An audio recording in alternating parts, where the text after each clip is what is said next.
Nang pumutok ang Bulkang Kanlaon,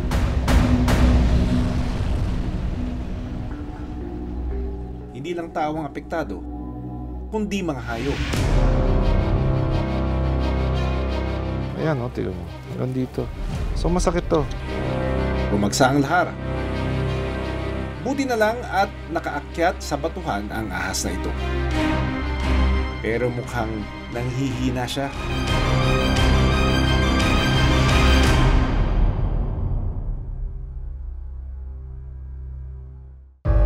Sa Negros Occidental, makikita ang Bulkang Kanlaon na huling pumutok noong December 20, 2017.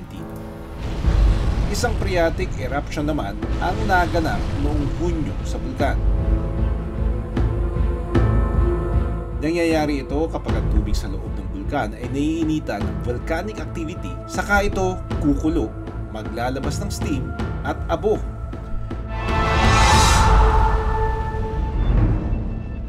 Sa barangay Biak na Bato, mas malaki ang kitang epekto ng pagsabog ng bulkan. 3 days after sumabog yung bulkan, kaya nagulat kami kasi paglabas lang namin doon sa sakyan, amoy pa yung asupre, yung amoy ng asupre. Dito daw sa tulay na to, lumabas yung tubig na may kasamang parang semento, na yun yung abo na galing doon sa bulkan, no? Nakikita pa natin dito yung guhit. Lahar nagawas na. Sa kuha ng isang netizen, malakas ang agos ng lahar sa tulay na ito. Pero pagkatapos, bigla nang tumigas na parang semento ang lupa. Grabe. Ito yung mga kahoy na galing pa doon sa mga natumbang kahoy doon sa bundok sa taas. Inaanod ng tubig papunta dito, kasama ng mga bato. Ito, bruhin mo itong mga ito. Galing pa yan doon sa taas. Dinala yan dito, ang lalaki niyang kahoy na yan. Ito yung bahay, ayan yung ilog. Umabot hanggang dito, ayan yung level.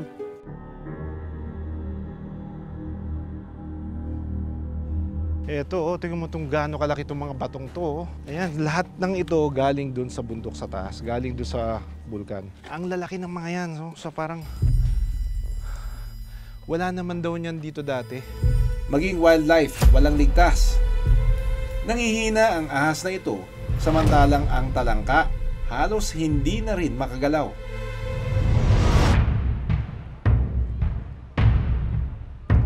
Sumama ang team ng Born to be Wild sa veterinary mission na isinagawa ng Provincial Veterinary Office ng Negros Occidental.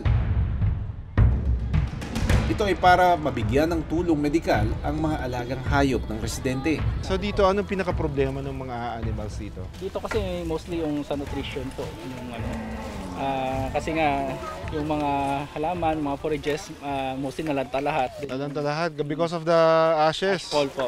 Iba sa kanila ng mga baka, kalabaw, tinamaan ng mga maiinit na bato, nalapnos yung balat, nagkasugat, and we're here to give assistance. Mukhang dumadami na ang aming mga pasyente.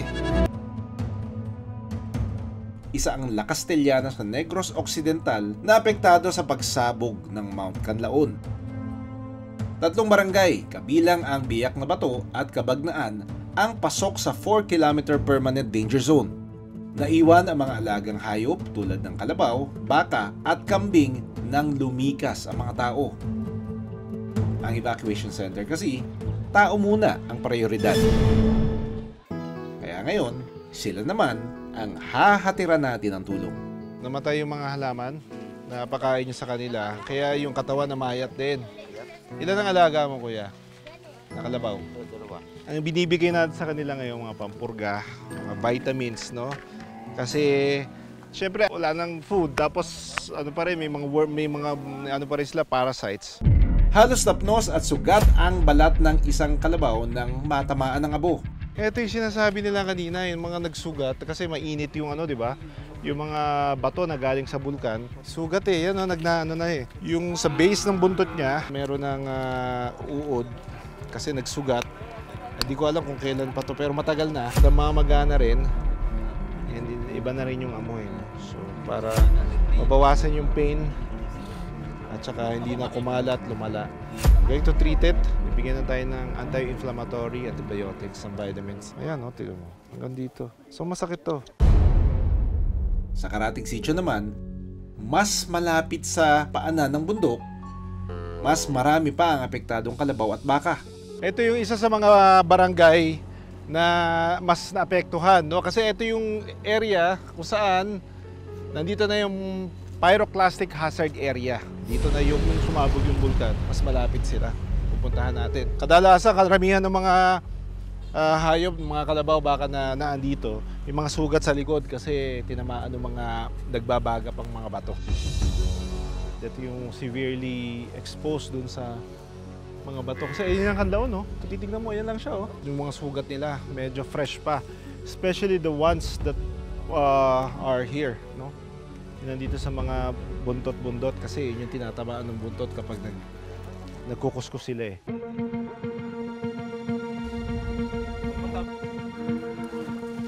May ilang grupo rin tulad ng K9 Search and Rescue at BAC Project ang nagpakain ng mga alagang aso at stray dog. Bibigay tayo ng mga pagkain, feeds, dog food, everything. At sa tulong ng GMA Kapuso Foundation, namigay rin tayo ng food packs para sa residente ng Barangay Kabagnaan.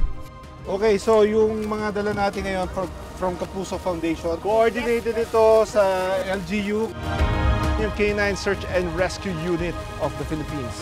Sila yung kasama natin mag-distribute ito with the 50 families.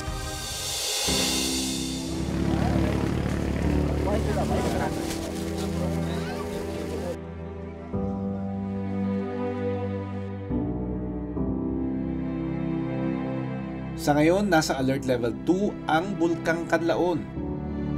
Mananatili pa rin sa evacuation center ang ilan sa mga residente ng La Castellana. Habang ang ilang alagang hayop na may iwan sa lugar ay patuloy na hahatiran ng pagkain at tubig ng LGU at ilang NGO. Ang pagsabog ng bulkan ay isang natural na disaster.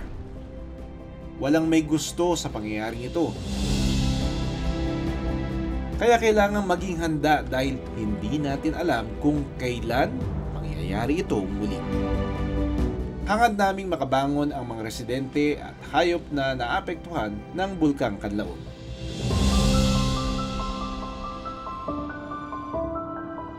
Maraming salamat sa panonood ng Born to be Wild.